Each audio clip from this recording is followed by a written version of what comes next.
Sir, আমি আপনাকেই phone করতে যাচ্ছিলাম। তোমার আর কতক্ষণ লাগবে? আপনি এটা ধরে নিতে পারেন গন্তব্যে আমরা পৌঁছে গেছি। বলছো লোকের কাছাকাছি দেখতে পাচ্ছ? হ্যাঁ, দেখতে পাচ্ছি তো। Tendering and estimating department.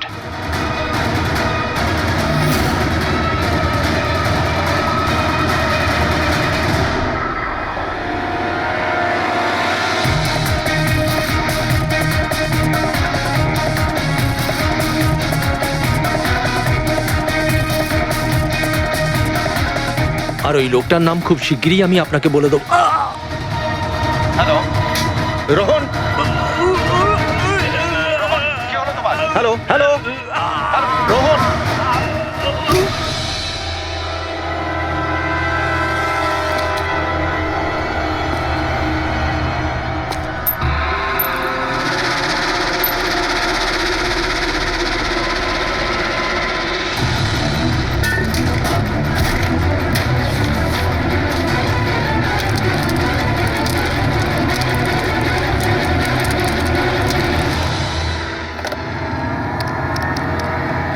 Hello, police station.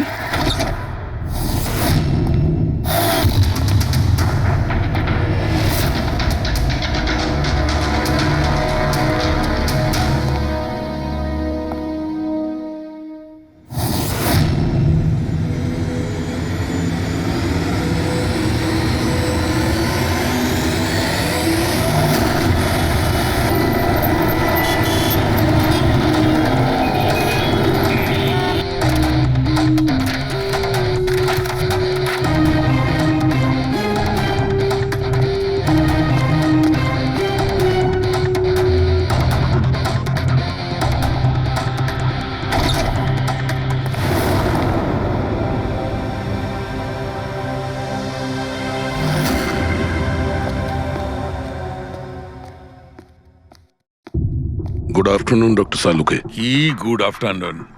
Please, sorry, don't mind.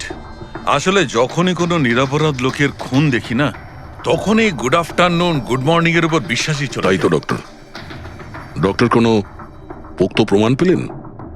আপাতত এই ল্যাপটপের চার্জারটা তার, এটা দিয়েই শ্বাসরোধ করা হয়েছে এর। আর এর মৃত্যুর সময় হচ্ছে সকাল 9টা থেকে 9:30টার মধ্যে। আর হ্যাঁ, লাশের পাশে এই মোবাইলটা পাওয়া গেছে।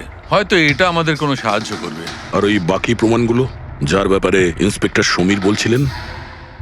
স্যার, স্যার রোহনের ডায়েরি এই দেখুন, পুরোটাই পুড়ে গেছে, ছাই হয়ে গেছে। তবে এই ডায়েরিটার সঙ্গে অনেক ডকুমেন্টসও ছিল, সেগুলোও পুড়ে গেছে। বুঝতেই পারছি না যে ওই ডকুমেন্টস এমন কি ছিল। নিশ্চয়ই এর মধ্যে এমন কিছু ছিল যার জন্য ওই খুনি প্রবলেমে পড়তো, তাই প্রমাণ জ্বালিয়ে দিয়েছে আর এই রোহনকেও মেরে দিয়েছে। স্যার, হ্যাঁ, এই হার্ড ডিস্কটা আমি এখানেই পেয়েছিলাম, ক্রাইম সিনে। আমি এটা একজন কম্পিউটার এক্সপার্টকে দেখিয়েছি। পুরোপুরি নষ্ট হয়ে গেছে, ডেটা রিকভার করা সম্ভবই নয়। খুনি প্রত্যেকটা প্রমাণকে খারাপ করে দিয়েছে। কোনো ব্যাপার না, কোথাও না কোথাও কিছু না কিছু প্রমাণ নিশ্চয়ই পাবো। পুরবি, স্যার। এই রোহনের ব্যাকগ্রাউন্ড চেক করেছো? হ্যাঁ স্যার, পুরো নাম রোহন কুমার। এ পুনেতে থাকে, এখানে মুম্বাইতে চাকরি করছিল, একাই থাকতো। আর এখানেই এই বাড়ি থেকেই কাজ করছিল। কি কাজ কি করতো? গোয়েন্দা ছিল। বড় বড় কোম্পানিতে যে লাখ লাখ টাকা জালিয়াতি হয় সেগুলোর তদন্ত করত। তাহলে তো অনেক শত্রুই আছে এই রোহনের। হ্যাঁ দয়া, আর ওই অনেকগুলো শত্রুর থেকে আসল খুনিটা কে সেটা হয়তো তোমাকে এইটা বলবে। কি এটা ডক্টর? এটা চুম্বক। চুম্বক? এর মধ্যে একজন দৌড়বীরের ছবিও আছে, কিন্তু এই চুম্বক রোহনের বডির মধ্যে কি করছিল? আমার মনে হচ্ছে হয়তো এটা খুনির হবে। ওর পকেটে ছিল, এদিক ওদিক করতে গিয়ে হয়তো এটা পড়ে গেছে। তাহলে তো এটা আঙুলের ছাপ থাকবে। না, একটাও নেই। একটাও নেই।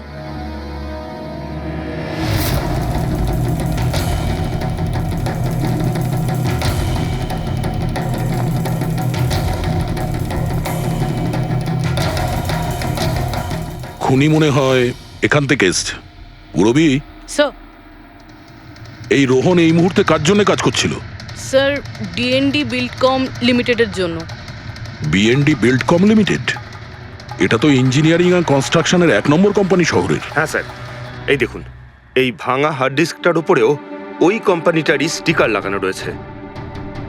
আর মারা যাওয়ার ঠিক আগে এই রোহন এই কোম্পানির সিইও মিস্টার হিতেশের সাথে ভিডিও কলে ছিল। আর স্যার এই লোকাল পুলিশ স্টেশনেই হিতেশই কমপ্লেন করেছিল।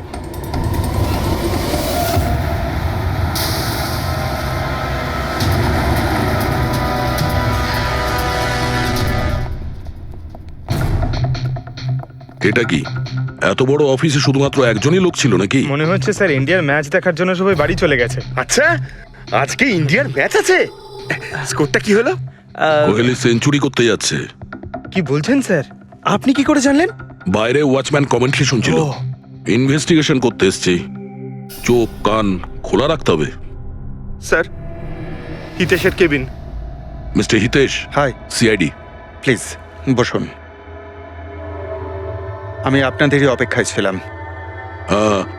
শুরু থেকে বলুন সবকিছু। 6 মাস আগে আমি রোহনকে কাজে রাখি। গত 5 বছর ধরে আমাদের কোম্পানিতে যে লোকসান হচ্ছে তা আগে কখনো হয়নি। কি ধরনের ক্ষতি? লোকসানের লিস্ট তো বলে শেষ করা যাবে না। যে টেন্ডারগুলো আমাদের কোম্পানির পাওয়া উচিত ছিল সেগুলো হাত থেকে বেরিয়ে যাচ্ছিল। এই দেখুন, 1100 কোটির রিফাইন্ডিং কন্ট্রাক্ট, 37 কোটির রেলওয়ে কন্ট্রাক্ট, আর 800 কোটির পাওয়ার ট্রান্সমিশন কন্ট্রাক্ট। এটাও তো হতে পারে যে যে সমস্ত কোম্পানি এই কন্ট্রাক্টটা পেয়েছে ওরা আপনার থেকে কম কোট দিয়েছে। সেটাই তো আমি বলতে চাইছি স্যার। যদি অন্য অন্য কোম্পানি এই টেন্ডার পেতো তাহলে ব্যাপারটা অন্য ছিল, কিন্তু এই সমস্ত কন্ট্রাক্ট একটা মাত্র কোম্পানিই পেয়েছে। আর সবচেয়ে বড় কথা হলো তাদের অ্যামাউন্ট আমাদের দেওয়া অ্যামাউন্টের থেকে মাত্র 1000 টাকা কম। শুধুমাত্র 1000 টাকা কম? কোন কোম্পানি এটা? XPL infrastructure. XPL infrastructure. তাহলে আপনার মনে হচ্ছে যে আপনার কোম্পানিতে এমন কেউ বেইমান আছে যে স্যালারি আপনার থেকে নেয় কিন্তু কাজ এক্সপিএল এর জন্য করে? 100% কেউ না কেউ তো অবশ্যই আছে। আর রোহন ওই লোকটার খুব কাছাকাছি পৌঁছে গিয়েছিল। ওর লাস্ট ফোন কলে আমায় এটাও বলেছিল যে সেই বেইমান এস্টিমেটিং অ্যান্ড টেন্ডিং ডিপার্টমেন্টের লোক। আচ্ছা, এই ক্রাইম সিন থেকে আমরা এই ড্যামেজড হার্ড ডিস্কটা পেয়েছি। কি আছে এর ভেতরে? স্যার, এটা আমাদের কোম্পানির গত 5 বছরের CCTV footage, call logs, emails, আমাদের কোম্পানিতে কত এমপ্লয়িজ আছে, সমস্ত ইনফরমেশন এতে ছিল। তাহলে এর কপি নিশ্চয় আছে আপনার কাছে? আগে হ্যাঁ, আছে। আমরা ওটা আমাদের সঙ্গে নিয়ে যাব। শিওর।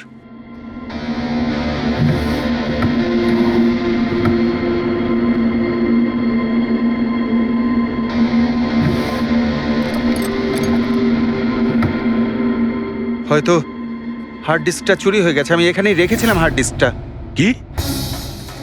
আপনার কেবিনের ভেতর থেকে কোনো জিনিস কি করে চুরি হয়? হয়তো আমার অনুপস্থিতিতে কেউ এসেছিল আর এখান থেকে। কিন্তু আপনার অফিসে সিসিটিভি ক্যামেরা লাগানো নেই কেন? কখনো দরকারই পড়েনি স্যার। প্রয়োজন বলে আসে না, এখন পড়লো তো প্রয়োজন। Sorry sir. আর হ্যাঁ মিস্টার হিতেশ, আপনার কোম্পানিতে যত এস্টিমেটিং আর টেন্ডারিং ডিপার্টমেন্ট আছে, যত লোক আছে, আমরা তাদের সঙ্গে কথা বলবো। স্যার, আজকে ওই ডিপার্টমেন্টের কোনো এমপ্লয়ি কাজে আসেনি। কেন? সবাইকে ছুটিতে গেছে? আসলে ওরা প্রত্যেকেই ম্যারাথন রেসে পার্টিসিপেট করতে গেছে, যেটা সকাল 7টা থেকে 11টার মধ্যে হবে। কি? সবাই ওই ম্যারাথন রেসে দৌড়তে গেছে? হঠাৎ করে সবাই এরকম রানার হওয়ার স্বপ্ন দেখছে কেন? আসলে আমাদের কোম্পানি এই ম্যারাথন রেসটা স্পন্সর করছে, তাই আমাদের এমপ্লয়ীদের এটা বাধ্যতামূলক ছিল ওখানে পার্টিসিপেট করা। শুধু তারাই পারবে না যাদের হাঁটুতে বা অন্য কোনো সমস্যা আছে। তো আপনারও সমস্যা আছে হাঁটুতে? হ্যাঁ। আচ্ছা আচ্ছা, এই ডিপার্টমেন্টে কতজন কাজ করে? 10 জন। আর এই 10 জনই ম্যারাথন রেসে গেছে? হ্যাঁ স্যার, যদি কেউ না যেত আমি অবশ্যই জানতে পারতাম স্যার। স্যার, হুম, যদি পুরো ডিপার্টমেন্টের সবাই ম্যারাথনে দৌড়চ্ছিল যখন রোহনের খুন হয়েছিল, তাহলে খুনটা করলো কে? হতে পারে ওই কন্ট্রাক্ট কিলার। 1 মিনিট। মিস্টার হিতেশ, আপনার কাছে এই ম্যারাথন রেসের কোনো ব্রোশিয়া, কোনো লেটার আছে? ইয়েস স্যার, আমি আনছি। কি হলো sir?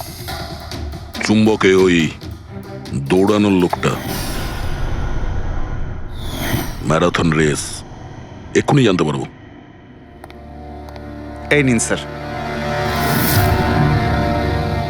Thank you. You are welcome sir. দেখেছো, এটাই হলো ওই চুম্বকের রহস্য। যেটা ক্রাইম সিনে পাওয়া গেছে সেটা ম্যারাথন রেসে। মানে স্যার, ও ম্যারাথন রেসে দৌড়চ্ছিল, রোহনকে খুন করার জন্য ও রেস ছেড়ে দিয়ে ওর বাড়ি চলে যায়। মনে তো হচ্ছে এইরকমই। স্যার, এই বিপ ম্যাগনেট জার্সির ওপর লাগানো হয়। সঞ্জু স্যারকে একটু বুঝিয়ে দাও। দেখুন স্যার, এই ম্যাগনেটটাকে এখানে এইভাবে লাগিয়ে দিতে হবে। সেম এরকমই আরেকটা নেওয়ার পরে জার্সির ভেতর থেকে আমরা নিয়ে নেব, আর এটাকে আমরা এইভাবে লাগিয়ে দেবো। সেম আরেকটা এইভাবে নিয়ে এটাকে নিয়ে আমরা এইভাবে লাগিয়ে দেবো, আর এটা এইভাবে লক হয়ে যায়। আগে আমরা সেফটি পিন ইউজ করতাম, কিন্তু দু একবার রানার্সদের চোট লেগেছিল, তাই আমরা এই ম্যাগনেট টেকনিকটার ব্যবহার করছি। এই ম্যাগনেট আর রেসিং হুইপ আপনি সব প্রতিযোগীকেই দিয়েছিলেন? ইয়ে স্যার, সবাইকে জানিয়ে দেওয়া হয়েছিল, বলাও হয়েছিল রেস শেষ হয়ে যাওয়ার পরে সব ম্যাগনেটগুলোকে ফেরত দিয়ে দিতে। তাহলে কারা কারা এই ম্যাগনেট ফিরিয়ে দেয়নি? স্যার, অনেকেই দেয়নি, কেউ ফেলে দিয়েছিল, কেউ বা হারিয়ে ফেলেছিল, আর এক একজনের দায়িত্বও ছিল না যে জিনিসটাকে ফেরত দিতে হবে। একটা কথা তো শিওর, কেউ রেস মাঝপথে ছেড়ে দিয়েছিল, গিয়ে খুন করে আবার ফিরে এসেছে। কিন্তু স্যার, রেস তো অনেক লোকেই মাঝখানেই ছেড়ে দিয়েছিল, কিন্তু এটা কি করে জানা যাবে যে তাদের মধ্যে রোহনকে কে মেরেছে? ওই 10 জনের মধ্যেই কেউ হবে যারা ক্যান্টিন ডিপার্টমেন্ট আর এস্টিমেটিং ডিপার্টমেন্টে কাজ করছিল। কিন্তু স্যার, ওই 10 জনের মধ্যে রেস মাঝপথে কে ছেড়ে দিয়েছিল এটা কিভাবে জানতে পারবো? জানা যেতে পারে স্যার। কি করে? স্যার, আমরা প্রত্যেকটা প্রতিযোগীর মাথায় গোপ্রো ক্যামেরা লাগিয়েছিলাম, আর সেটা থেকে জানা যেতে পারে কে মাঝপথে ছেড়ে দিয়েছিল। ওয়ান্ডারফুল।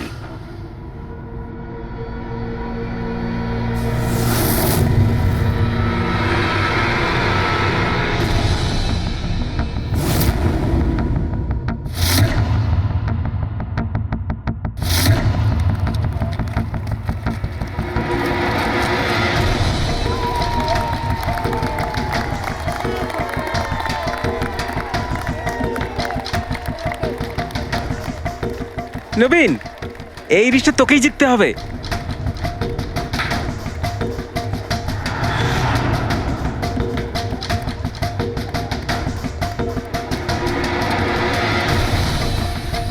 রান।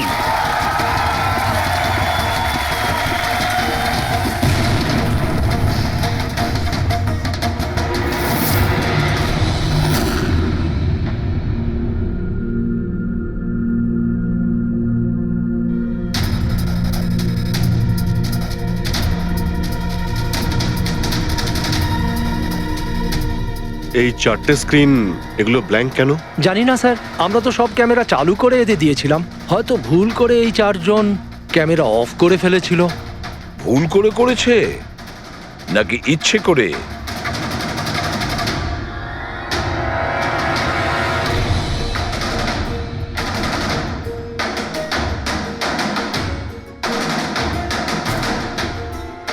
এদের মোটিভটা কি বুঝে উঠতে পারছি না। এরা কি করতে চাইছিল? কি কুনাল, একটা ক্যামেরা ভাঙা, একটা ক্যামেরায় মাটি লেগে আছে, এই 4টে ক্যামেরা ব্ল্যাঙ্ক, সেটা কেন? জানি না স্যার। ওইসব জানি নাটা নিয়ে বললে হবে না। এই সব কটা ক্যামেরা 10-এ 10 আমার চাই। স্যার, এই 3টে ক্যামেরা একদম ঠিক ছিল স্যার। এমপ্লয় 1, এমপ্লয় 2 আর এমপ্লয় 3। তার মানে এই 3টে ক্যামেরায় কোনো টেকনিক্যাল প্রবলেম ছিল না। কেউ ইচ্ছে করে ক্যামেরাগুলো বন্ধ করেছিল বা ভুল করেও করে থাকতে পারে, কিন্তু বলা যায় না। কিন্তু স্যার, এই 4টে ক্যামেরারই ফুটেজ একদম ঠিকঠাক স্যার। এমপ্লয়ি 4, 5, 6, 7। তাহলে এবার যাই প্রবলেম ক্যামেরাতে। সবার আগে প্রবলেম ক্যামেরা ছিল এই নবীনের, যার লেন্স ক্র্যাক হয়ে গেছিল। হতে পারে দৌড়তে দৌড়তে পড়ে গেছিল।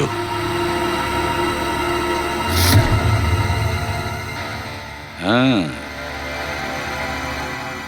আর স্যার, দ্বিতীয় প্রবলেমের ক্যামেরা, মুক্তিরটা, যে রেসের মাঝখানে দাঁড়িয়ে নিজের জুতোর ফিতে বাজছিল।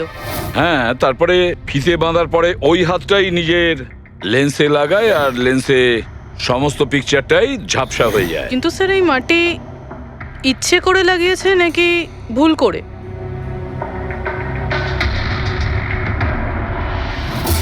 আরে 10টা লোকের তো 10টা গোপ্রো ক্যামেরা থাকা উচিত, এখানে তো দেখছি 9টা। গৌরবের ক্যামেরাটা কি হলো, সেটা কোথায়? স্যার ওই ক্যামেরাটা হারিয়ে গেছে, গৌরব ওটা ফেরত দেয়নি। তাহলে স্যার এই গৌরবই খুনি, ওকে ধরে ফেলা উচিত। না পঙ্কজ, এইভাবে হয় না। হতে পারে গৌরব ক্যামেরাটা ফেরত দিতে ভুলে গেছে। আমাদের এটা ভাবতে হবে যে খুনি এই সময়টাই কেন বেছে নিল ম্যারাথন রেসের টাইমে খুন করার জন্য। ও তো চাইলে যে কোনো সময় খুন করতে পারতো, যে কোনো জায়গায় পারতো। হ্যাঁ, অ্যালিবাইয়ের জন্য স্যার, যাতে ধরা পড়লে খুনি বলতে পারে যে রোহনকে খুনের সময় ও তো ম্যারাথনে পার্টিসিপেট করেছিল। হ্যাঁ, সেই জন্য ও রেসেও পার্টিসিপেট করেছিল আর রেস কমপ্লিট করেছিল। তার মানে স্যার রেসকে মাঝখান থেকে ছেড়ে ও চলে গেছিল, তারপরে গিয়ে খুন করলো, আর খুন করার পরে এসে রেস আবার শেষ করলো। এক্স্যাক্টলি। কিন্তু স্যার এই ফুটেজ থেকে কিভাবে জানতে পারবো কে রেস ছেড়ে চলে গেছে, খুন করেছে, আবার রেস জয়েন করেছে? স্যার এই ব্যাপারটা আপনি টাইমিং চিপ থেকে জানতে পারবেন। টাইমিং চিপটা আবার কি? আজকাল ম্যারাথন রেসে বিজেতা কে জানার জন্য RFIDর ব্যবহার করা হয়। RFID মানে রেডিও ফ্রিকোয়েন্সি আইডেন্টিফিকেশন। আগে হ্যাঁ, ও, এই টেকনিক থেকে একটা জিনিস জানা যেতে পারে যে একজন রানারের প্রত্যেকটা ল্যাব কমপ্লিট করতে কত সময় লেগেছে। RFID, radio frequency identification. Sir এটাই হলো চিপ, আর এটা রেসের ম্যাট, আর এটাই RFID টেকনিকে চলে। দেখুন স্যার। ও, তার মানে রেস শুরু হতেই যখন কোনো রানার এটা ক্রস করে তখন এর টাইমিংটা ওই মুহূর্তে শুরু হয়ে যায়। একদম স্যার, অফিসের কার্ডের মতন স্যার। ঠিক আছে, এটা তো বুঝতে পারলাম, কিন্তু এটা কি জানতে পারা যাবে যে কেউ রেস মাঝপথে ছেড়ে দেয় আর পরে আবার এসে জয়েন করে? এরও উপায় আছে স্যার। স্যার এই ম্যারাথন রেস 31 কিলোমিটারের হয়। এতে 4টে ভাগ, প্রথমটা 5, দ্বিতীয়টা 10, তৃতীয় 15, চতুর্থ 20। চতুর্থ পর্যায় থেকে ফিনিশিং লাইনের দূরত্ব কম করে 1 কিলোমিটার স্যার। তার মানে সব মিলিয়ে 6টা প্যাড, স্টার্টিং লাইনের প্রথম প্যাড আর ফিনিশিং লাইনের 6 নম্বর প্যাড, মাঝখানে 4টে থাকছে, 4টে ধাপ, 4টে প্যাড। যখন কোনো প্রতিযোগীর পা ওই প্যাডের মধ্যে পড়ে তখন আমরা বুঝতে পারি ওই রানার কত টাইমটা নিয়েছে। তাহলে কে রেস মাঝপথে ছেড়েছিল আর কে ছেড়ে যায়নি এটা জানা গেলে এটাও জানা যাবে যে একটা ধাপ থেকে আরেকটা ধাপে যাওয়ার সময় কোন রানারের সব থেকে বেশি সময় লেগেছিল। সবকটারই টাইমিংটা চেক করতে হবে। জানা তো যাবে সে কে যে মাঝপথে রেস ছেড়ে আবার জয়েন করেছে। পুরবি,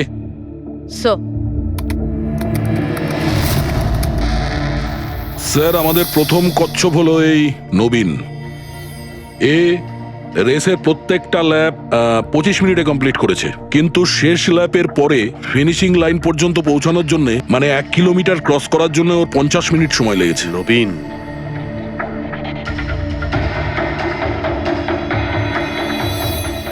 আর স্যার এই মুক্তি, এর টাইম তো রেকর্ডই হয়নি। 15 থেকে 20 কিলোমিটারের মাঝের ধাপ। তাহলে এ হলো দ্বিতীয় সাসপেক্ট।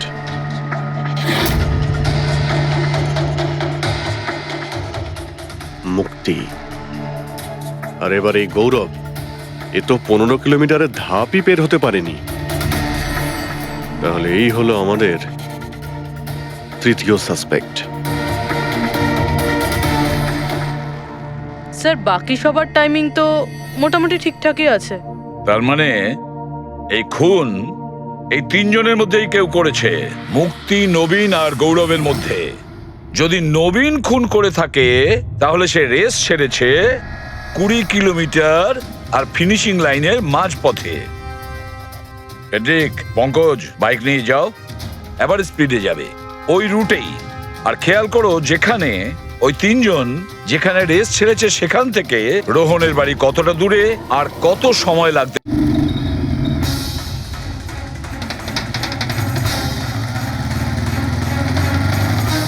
পনেরো কিলোমিটারের মাঠ থেকে আসছি স্যার, এটা 10 কিলোমিটার। হ্যাঁ, মুক্তি বোধহয় এখানেই কোথাও দাঁড়িয়েছিল, 10 আর 15 কিলোমিটারের মার্কের মাঝখানে। এই আমি স্টপ ওয়াচটা অন করলাম আর আমি চললাম রোহনের বাড়ি। থাম পঙ্কজ, এই রাস্তাটা দিয়ে। এই রাস্তা দিয়ে? হ্যাঁ, এই রাস্তাটা। চলুন। আরে আস্তে চালা না। হ্যাঁ।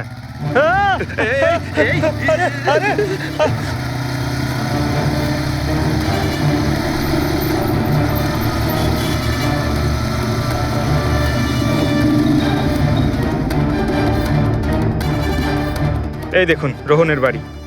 মুক্তি নিশ্চয়ই রোহনের ঘরে পিছনের জানলা দিয়ে ঢুকেছিল।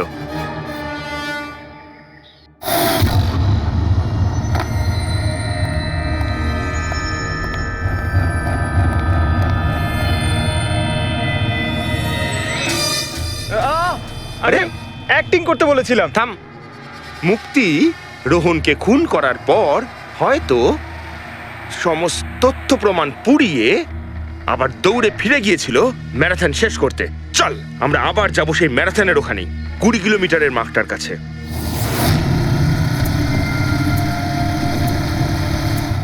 স্টপ ওয়াচে টাইম দেখে নিন স্যার। 26 মিনিট।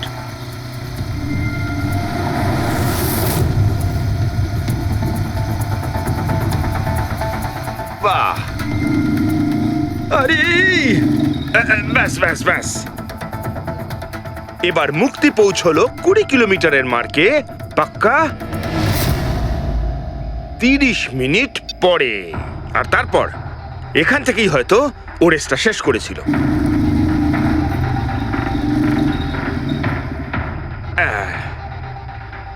এবার শোন, গৌরব যদি খুন করে থাকে তাহলে ও রেসটা এখানেই ছেড়েছিল, 10 আর 15 কিলোমিটার মার্কের মাঝামাঝি। এই আমি স্টপ ওয়াচ অন করলাম। এবার যাব আমরা রোহনের বাড়ি। চলো। চল।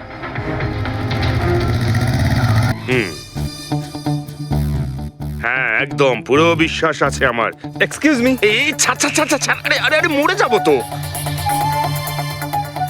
চল।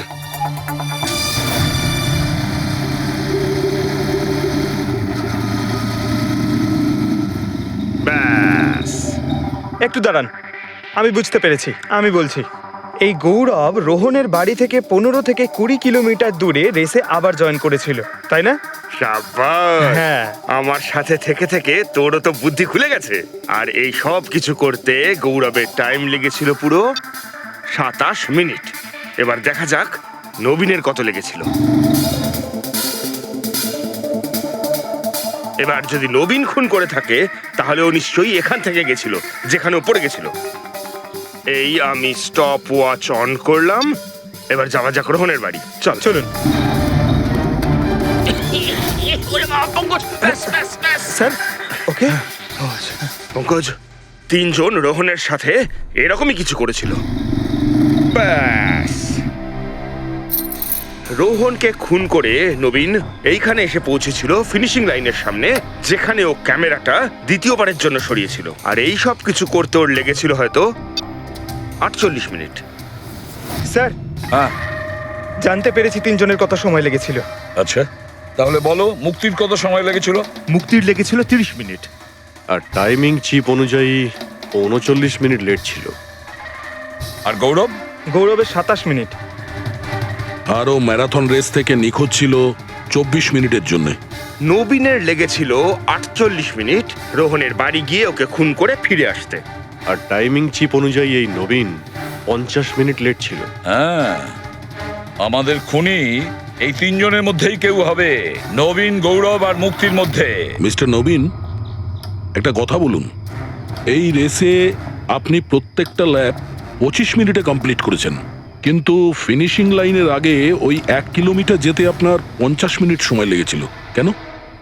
স্যার, ওই 20 কিলোমিটার পুরো করার পর আমি নিচে পড়ে গেছিলাম। আর স্যার, ওই আমার পায়ে চোট লেগেছিল আর ক্যামেরাটাও ভেঙে যায়। স্যার, লাস্টের 1 কিলোমিটার আমি কতটা কষ্টে পুরো করেছি স্যার আমিই জানি সেটা। এই আঘাতটা কোথায় লেগেছে আপনার? স্যার, এইখানে দেখুন স্যার। পট্টিটা খোলো। হ্যাঁ, এইটা।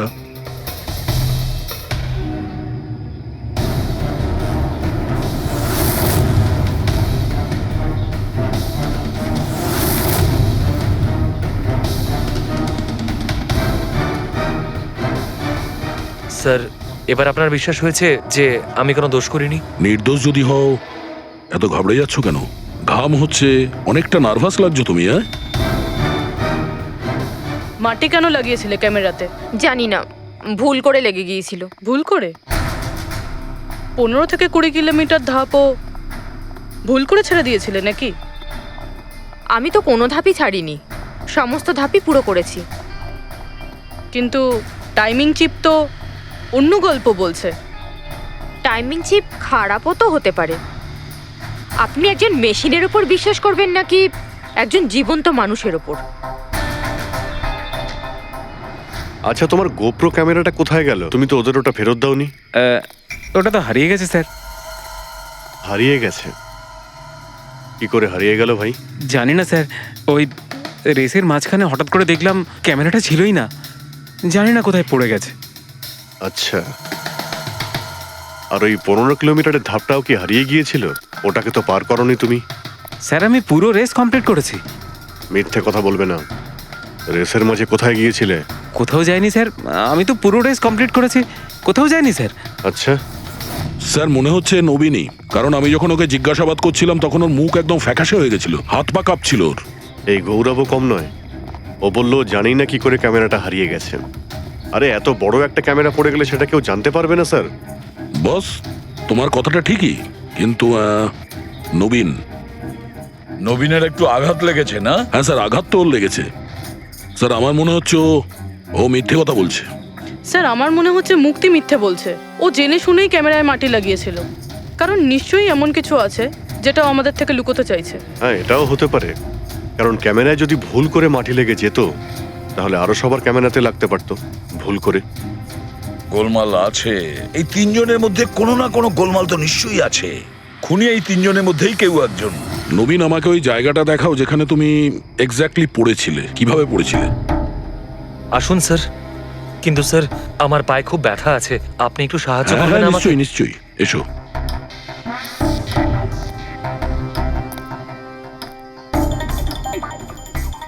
স্যার আমি এখনো বলছি আপনাকে, আপনি নিজের টাইম ওয়েস্ট করছেন। এমনটা যেন না হয় যে আসল খুনিই পালিয়ে যায়। সিআইডির হাত থেকে আজ পর্যন্ত কোনো খুনি না বেরিয়েছে না বেরোতে পারবে, নিশ্চিন্ত থাকো। হ্যাঁ স্যার ওই যে এখানে আটকেই আমি পড়ে যাই। এখানে? হ্যাঁ স্যার, স্যার পড়ে যেতেই আমার ক্যামেরাটাও ভেঙে যায়। আচ্ছা। তারপর আমি ক্যামেরাটা আবার লাগালাম, তারপর রেস স্টার্ট করলাম। প্রচুর ব্যথা নিয়ে তুমি এই রেসটা ফিনিশ করেছো। হ্যাঁ স্যার, এখনো খুব ব্যথা। তুমি পড়েছিলে এইখানে, এই জায়গাটায়? হ্যাঁ স্যার, খুব ক্লান্ত হয়ে গেছিলাম তো, তাই খেয়াল করিনি আর পা আটকে নিচে পড়ে যাই। আচ্ছা, রেস ফিনিশ করার আগে তুমি দ্বিতীয়বার ওই ক্যামেরাটাকে সরিয়ে দিয়েছিলে কেন? আচ্ছা, ওটা তো স্যার খুব গরম লাগছিল তো, তাই মুখটা ধোয়ার জন্য আমি ক্যামেরাটা খুলে ফেলেছিলাম। কিন্তু কিছুক্ষণ পরেই আমি আবার ক্যামেরাটা লাগিয়ে নিই। রেস তো আমি তারপরেই কমপ্লিট করেছিলাম। হ্যাঁ ঠিক আছে, চলো। স্যার কিছু তো বলুন, আমরা যাচ্ছি কোথায় আসলে? তোমার হারিয়ে যাওয়া ক্যামেরা খুঁজতে। স্যার কিন্তু এত বড় জায়গাতে আমরা খুঁজবো কি করে ওই ক্যামেরাটা? প্রত্যেক ক্যামেরাতে একটা চিপ লাগানো আছে, আর এই ম্যাপ বলছে তোমার ক্যামেরা এইদিকেই আছে। চলে এসো।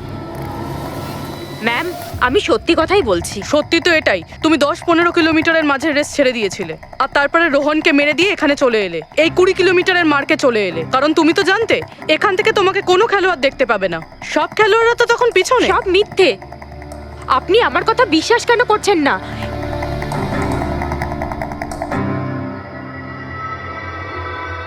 কি কি খুঁজছো? আমি কিছু তো না। কিছু আছে ওখানে?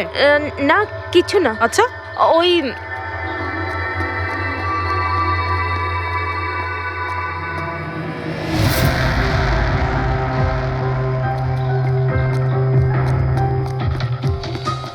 ও তো তুমি সাইকেলে করে গিয়েছিলে রোহনকে খুন করতে? আমি সত্যিই জানি না যে এই সাইকেলটা কার। তাই এক্ষুনি সব জানা যাবে যখন তোমার আঙুলের ছাপ এই সাইকেলে পাওয়া যাবে। হ্যাঁ ম্যাম প্লিজ। হ্যাঁ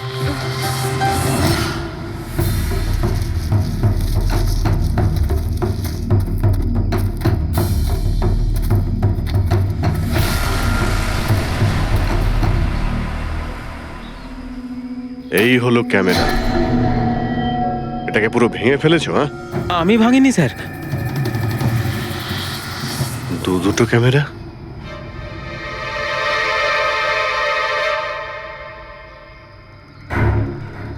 এই ক্যামেরাটা আবার কার? স্যার স্যার সরি, আমি আপনাকে মিথ্যে বলেছি স্যার, কিন্তু আমি আপনাকে সব সত্যি কথা বলে দিচ্ছি স্যার। বলো, তাহলে সত্যি বলার মুড হয়েছে তোমার? বলো। আসলে আমি এই জঙ্গলে না ড্রাগস নিতে এসেছিলাম, ওই গায়ের জোর বানানোর ড্রাগস, যাতে আমার গায়ে শক্তি আসে আর আমি জোরে দৌড়ে এই রেসটা জিতে যেতে পারি। সেই জন্যই আমি ক্যামেরাটা ভেঙে দিয়েছিলাম। খুব ভালো মজা করো তুমি। জোরে দৌড়ানো ড্রাগ নিয়েছিলে ম্যারাথনে, যেখানে অনেকক্ষণ দৌড়তে হয় আস্তে আস্তে, সেখানে জোরে দৌড়ানো ড্রাগের দরকার ছিল। মজা করছো? হ্যাঁ, এটা কার ক্যামেরা? আমি জানি না স্যার।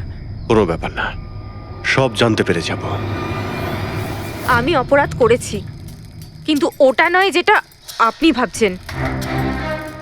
আমি রোহনকে মারিনি। আমার দোষ শুধু এটুকুই যে আমি রেসটা জেতার জন্য একটু চালাকি করেছিলাম। বুঝলাম না, কি করেছো তুমি? আমি জানতাম না যে টাইমিং চিপ প্রত্যেক ধাপে রানারের টাইম নোট করবে। আমি ভেবেছিলাম শুধু রেসের প্রথমে আর শেষে টাইম ক্যালকুলেট হবে, আর তাই 10 কিলোমিটার পর্যন্ত এসে ক্যামেরায় মাটি লাগিয়ে দিয়েছিলাম আর ওখান থেকে সাইকেল নিয়েছিলাম।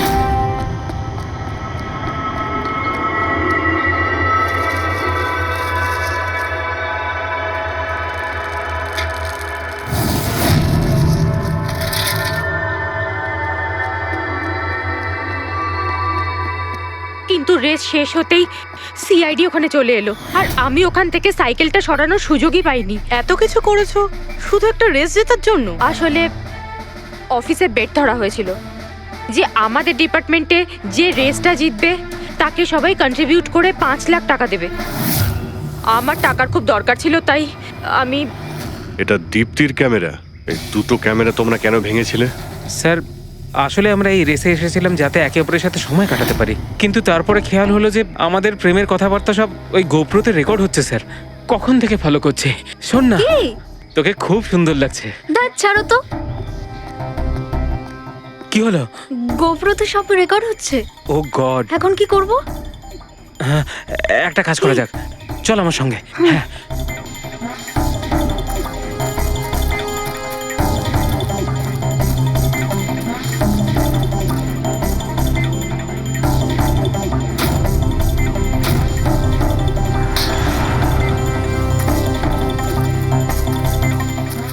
আরে তোমরা তো অদ্ভুত কাজ করেছো। আরে এতে তো কোনো সাউন্ড রেকর্ডই হয় না। তোমরা তো বোকার মতো কাজ করেছিলে। হয়তো কে দুটো ক্যামেরা ভেঙে দিয়েছো। কি স্যার, এতে কিছু রেকর্ড হয়নি? স্যার নবীন তো আমাকে ওই জায়গাটা দেখিয়েছে যেখানে ও পড়েছিল, কিন্তু কেন জানি না আমার মনে হচ্ছে যে ও মিথ্যে কথাই বলছে। আরে মুক্তি, স্যার মুক্তি বলেছে যে ও সাইকেলের ব্যবহার করেছে রেস জেতার জন্য। স্যার হতে পারে ও মিথ্যে কথা বলছে আর রোহনকে খুন ওই করেছে। আর গৌরব আর দীপ্তি, ওদের লাভ স্টোরির কি হলো? কতটা সত্যি? হ্যাঁ, ওরা সত্যি কথাই বলছে। ফোন রেকর্ডে দেখাচ্ছে দীপ্তি আর গৌরব প্রতিদিন 3-4 ঘন্টা করে নিজেদের মধ্যে কথা বলতো স্যার। একটা কাজ করি আমরা, আবার ম্যারাথন রেসের ফিনিশিং ভিডিওটা দেখি।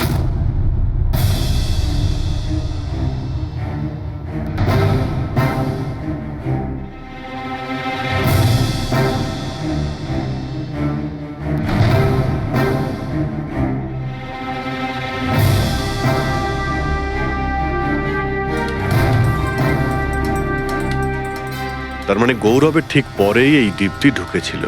দুজনে একসঙ্গেই ছিল। মনে হচ্ছে স্যার দুজনেই এই কাণ্ড করেছে। এক মিনিট অভিজিৎ, দয়া, এই ফুটেজটা দেখো। এই যে এই হলো সেই খুনি।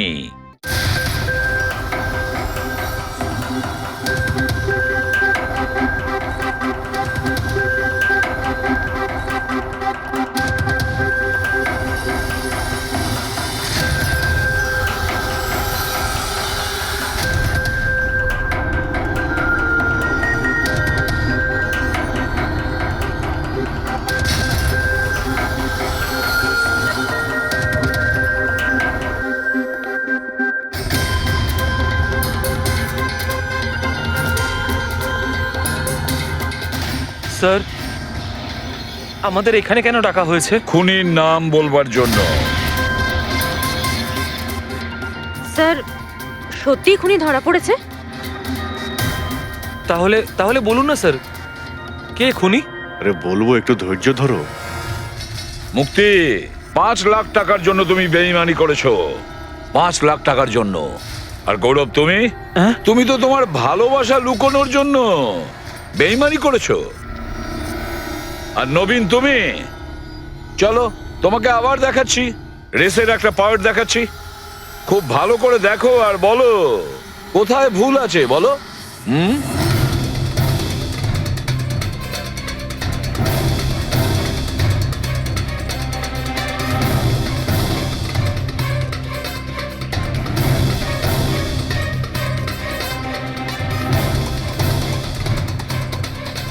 কিছুই তো নেই স্যার, সবই তো ঠিকই আছে। কোনো প্রবলেম নেই।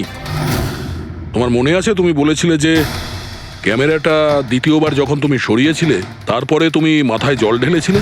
ওটা তো স্যার খুব গরম লাগছিল তো, তাই মুখটা ধোয়ার জন্য আমি ক্যামেরাটা খুলে ফেলেছিলাম। মিথ্যে বলেছিলে তুমি, নিজের মাথায় জল ঢেলেছিলে। অথচ যখন ফিনিশিং লাইনে পৌঁছলে তখন তো তোমার ভেজা অবস্থায় থাকার কথা ছিল। কিন্তু এই ফুটেজে আমরা কি দেখতে পাচ্ছি? তুমি শুকনো অবস্থায় দৌড়চ্ছ। হয়তো জল শুকিয়ে গেছিল। বর্ষাকালে অত তাড়াতাড়ি জল শুকিয়ে গেল, অদ্ভুত ব্যাপার। তাহলে নবীন, তোমাকে আরো একটা ফুটেজ দেখাই, এই গল্পের শেষ অংশ। বলো, এটা দেখে তোমার কি মনে হচ্ছে?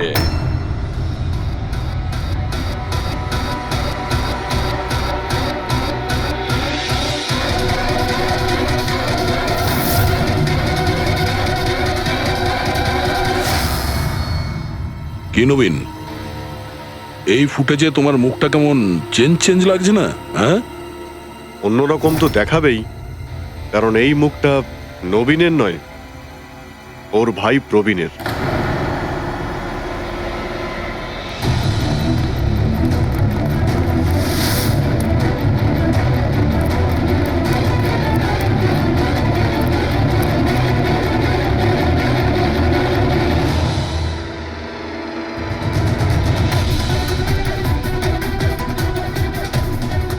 খুব বড় প্ল্যান বানিয়েছিলে তুমি, দারুণ মাথা খাটিয়েছিলে তুমি।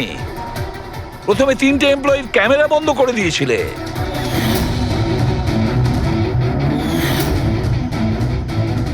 আর তারপরে নিজের গোপ্রো ক্যামেরা নিচে ফেলে দিয়েছিলে যাতে লেন্সটা ভেঙে যায়। আর তারপর নবীন নিজের ক্যামেরাটাকে খুলে পরিয়ে দিল নিজের ভাইকে, মানে প্রবীণকে।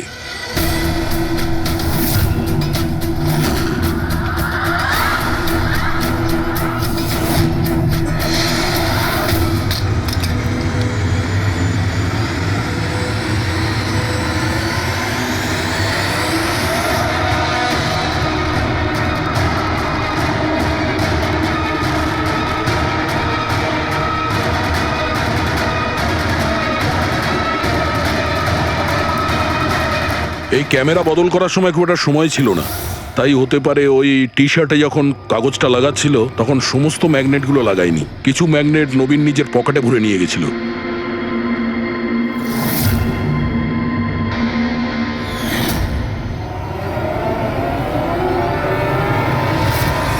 নবীন রেস ছেড়ে বেরিয়ে যায় রেইনকোট পরে, আর পৌঁছে যায় রোহনকে খুন করার জন্য। কিন্তু ও কি করে জানবে যে রোহনকে মারার সময় ম্যারাথন রেসের ওই ম্যাগনেটই ওকে ফাঁসিয়ে দেবে?